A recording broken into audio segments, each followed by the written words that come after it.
1960 жылы Теміртау қаласында магнит әдеби бірлестігі құрылды. Оның құрамына поэзия мен прозада өздерін сынап жүрген теміртаулықтар кірді. Әр кезеңде бірлестіктің қатысушылары Евгений Аксененко, Дмитрий Оскин, Яков Захаров, Эдуард Широкобородов, Леонид Шупиков, Григорий Григорияди, Любовь Шашкова және басқалары болды. Магнит әдеби бірлестігі 3 ұжымдық жинақ шығарды.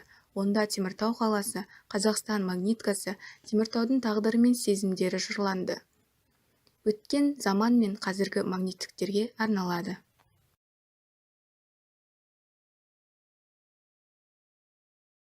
Кирпичный дом, с ним рядом шлакоблочный, редком, лотком навек, наверняка, а чуть поодаль, будто бы нарочно, саманное жилище степняка.